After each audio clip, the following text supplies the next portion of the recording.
mamshi and mga ka-apishi. Ito ang inyong si Adeline, Mamshi Lin, para sa isa na namang tutorial. Lalong-lalo na sa mga mamshi dyan na gusto ng extra income habang nag-aalaga ng ating mga chikiting. Okay, so ang ituturo ko ngayong araw na ito ay kung paano magluto ng ating pinakapaboritong local adobong crispy crunchy mani. Okay, so watch till the end kung paano ito lulutuin at kung paano magiging crispy na hindi pagsasawaan at babalik-balikan ng inyong mga customer, mga misis. Okay, mga mamshi, get ready. Look at me now. Alam nyo ba kung bakit ako nakabag? Nakabag ako kasi dito ko ilalagay mamaya yung pagbebentahan ko ng mga mani. Ready. Okay, so ano ba ang dapat ang mga kailanganin sa pagluluto ng ating crispy or crunchy adobong mani? Siyempre, ang kakailanganan natin ay kailangan natin ng mani. Siyempre, mani-mani kayo dyan. Sarap-sarap. Okay, ito ay 1/2 ganta. Yan, binili ko to sa palengke. Okay, mani, 1/2 ganta. Or kung gusto mo ng mas maraming paninda, dagdagan lang. And then, kailangan natin ng lagayan. Of course, ito palang ganap. Mani. Yan. Kung bibili kayo ng mani, siguraduhin lang na maganda ang inyong bibilhin. What? Yes. Siguraduhin maganda. At kasing ganda ninyong mga mamshi. Okay, eto na siya. Award mani. Malinis siya. And bago. Huwag bibili. Kung kailangan, amuyin. Wala siyang amoy. So, ibig sabihin, bago pa ito. Bago na mani. Ayan, mga mamshi. Malinis. And then, kakailanganin din natin ng kaserola. Kaserola para sa paglulutuan natin. Okay, let's go. What's the first step, mga mamshi? First is, lalagyan natin ng tubig. Yan. Ang ating kaserola. Ayan. And then, sisindihan natin, of course, ang ating magikalan. Yan. At, yung dami ng tubig ay depende na sa inyo. Kailangan lang na malubog lahat itong ating peanut or mani. Okay, ilagay na ito. Ilagay ang ating mani sa kaserola. Ayan. Okay, yan. Wait. Ayan po siya. Okay? Yan. Ang gagawin natin dito, bakit ko ba nilagay siya sa tubig? Bakit ka lang lutuin ng tubig? Hindi naman ito lulutuin. Parang pakukuluan lang natin siya ng konti. Okay, pakukuluan. That's the secret kung bakit siya crispy and crunchy, mga mamshi. Pakuluan natin ng konti. Wag siyang lutuin o palambutin. Okay, yung first boil. Yun. Alright. So, hintayin natin siya kumulo at habang nag-aantay, pwede na tayong gumawa sa ating bahay. Okay, maglinis ng ating bahay. Balikan natin after how many minutes? Okay? Konting-konti na lang ang pag-aantay, mga darling. Hayan, malapit na. And so, let's have the countdown, mga darling. 5, 4, 3, 2, go. 1. Kulang pa ng isa. Another count. 5, 4, 3, 2, 1. Hayan. At ngayon, kumulo na siya. Let's turn off i-off na po natin ang ating stove. Okay, what to do next? Yan. So, ang gagawin natin ngayon ay kukunin na natin yung ating mani. Ayan. Of course, dito sa strainer. Gamit ang ating strainer, mga darling. Oh, ang init. Okay, wait. natin itong, oh, ito na lang, isa-isa na lang. Mainit siya. Mainit, mga darling. Ayan. Be careful. Be careful na may mga drug. Dahil sayang, mga darling ko. Ayan.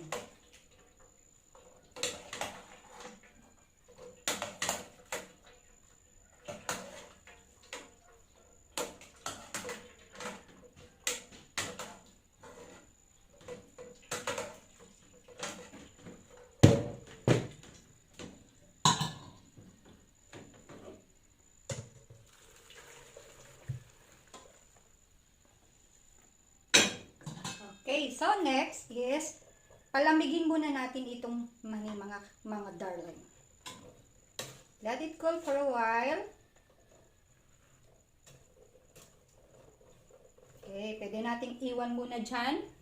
Iwan muna natin mga mamshi at ituloy natin ang gawaing bahay. Ayan, kumikita ka na, nakakapag-ayos ka pa sa iyong bahay, naaalagaan mo pa ang iyong mga chikiting. Okay, let's wait.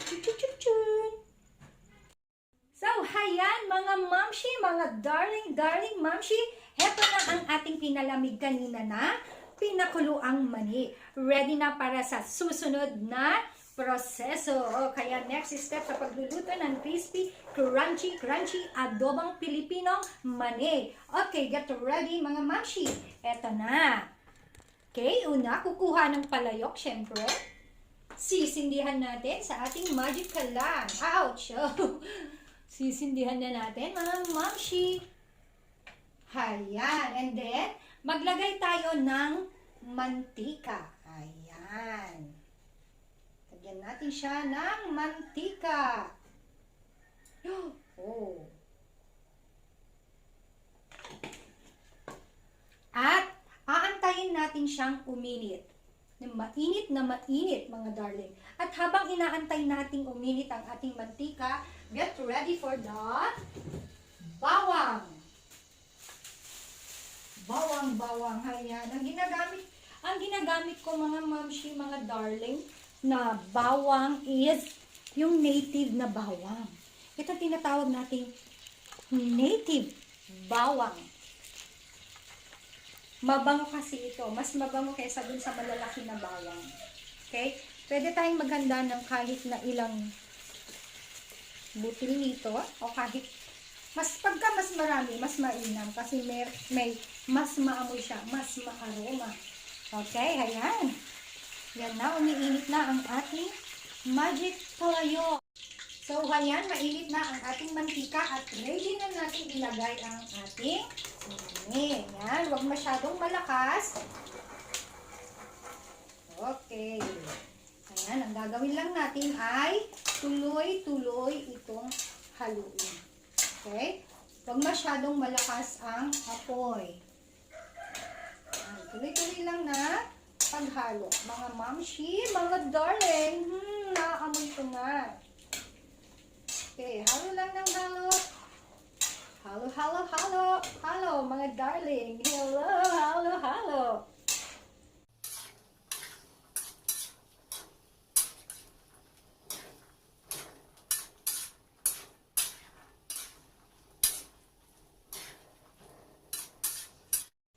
Okay, sa paghahalo, mga mamshi and mga darling, pwede rin namang itigil. Pero wag masyadong matagal para even yung pagkakaluto niya. Okay? Ayan. Habang inaantay natin na maluto ang ating mani, ihanda na ang ating bawang, as I said. Ayan. Pitpitin na natin. Take note, huwag ilalagay ka agad. Okay? Pag medyo about to cook na yung mani natin, saka pa lang natin ilalagay ang ating bawang. Ouch! Sensya na, wala akong pamit. Okay na to.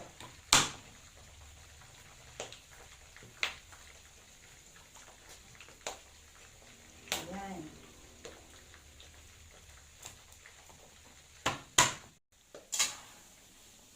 Alam niyo mga darling, mga mamshi, Ganito ang ginagawa ko kapag may gusto akong bilhin na kulang na yung budget ko at kailangan ko ng extra income. Para makaipon ako at mabili ko yung gusto ko, ganitong ginagawa ko. Nagluluto ng kung ano-ano para mabenta o kaya nagbebenta ng kung ano-ano ng mga halaman para hindi lahat galing sa sweldo ni hubby. Kailangan ko rin ng sideline. Okay, mga mamshi, mga darling, ready na ang ating bawang. Nagkukulay brown na siya, ang ating mani. So, ready na ilagay ang ating bawang. Okay, yan. At ituloy lang ulit ang paghalo ng mani.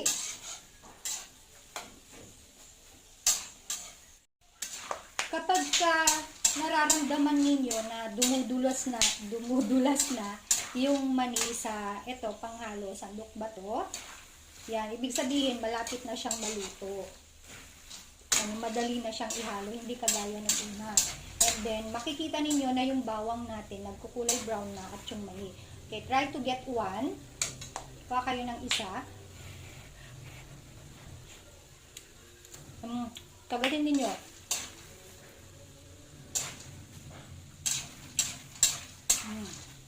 Malalasahan naman ninyo kung luto na siya. Konti pa. Konting halo na lang, maluluto na.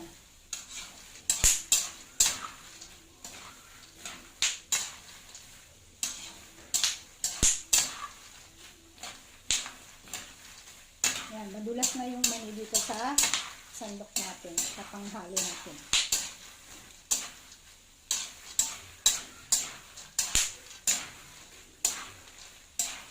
Huwag masyadong lutuin kasi mapait siya pag sobra yung luto.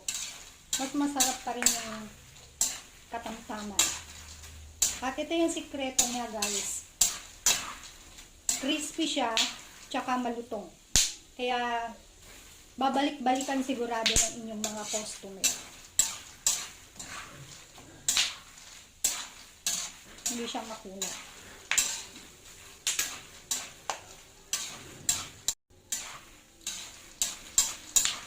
So, ayan guys.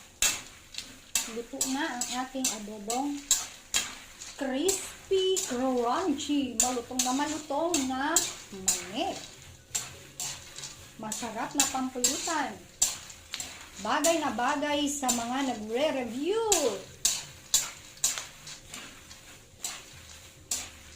Masarap papakin.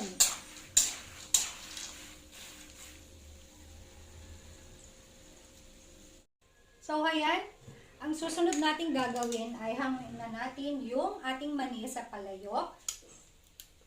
Gamit ang ating strainer. Laging kumuha ng strainer para hindi siya mamantika. Okay, ready. Go! Kailangan mayroong kasitola para doon sa lagayan sa strain natin.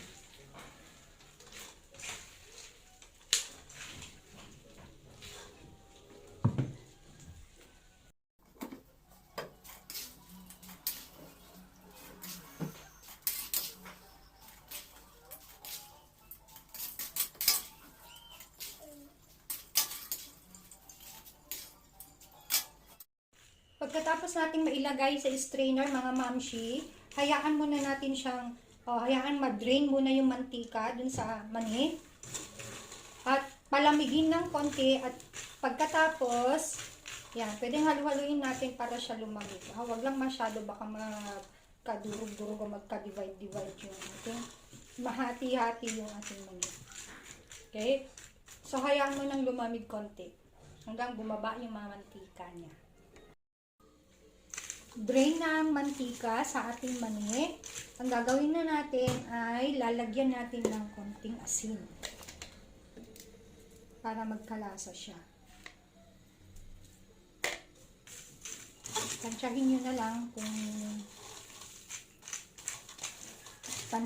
lang yung dami ng asin na ilalagay. Masyadong maalat para healthy lang. And para po sa pampalasa niya, additional, konting bitchin lang po siya. Okay. Ayan. At haluin ulit. Kanina pa tayo halo ng halo. Ayan.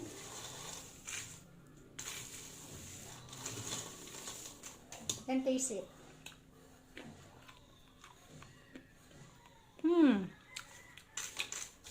Sarap.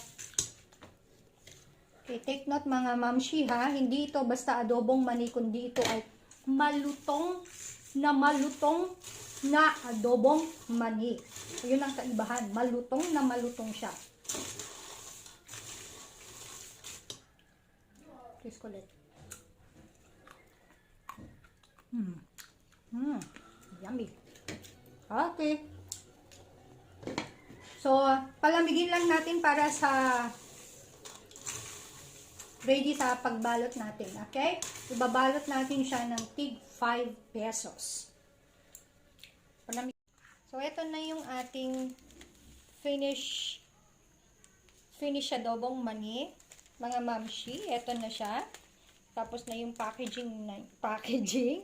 I-ready ko na lang siya for retail and wholesale. Dadalhin ko na mamaya sa tindahan para magkakapera na ako. Okay, biruin nyo for this one. Ang isang pack, mga darling, is 5 pesos. So, yung isang ganito is 12 pieces. 12 pieces siya.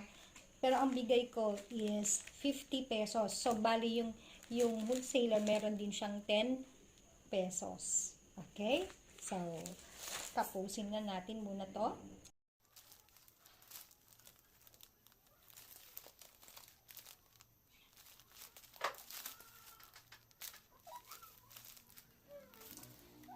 So, tapos na ako sa aking packaging ng adobong mani. Ito na po siya. Wow! Look at this!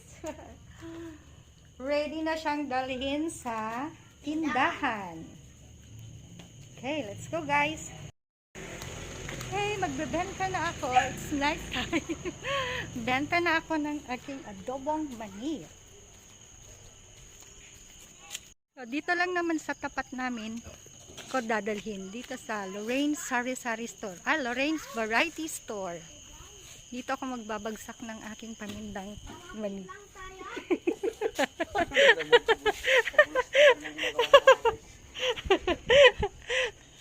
Hoy, asan na yung manager ng tindahan na to? Oh, ito na oh. Ito na yung tinda kong mani. Ayan. Good evening, ma'am. Ayan, dito ako nagdadala ng aking tinda. Panindang mani. Ito na po yung order nyo. Ayan, may free taste tayo. Matitikman ng ating madam.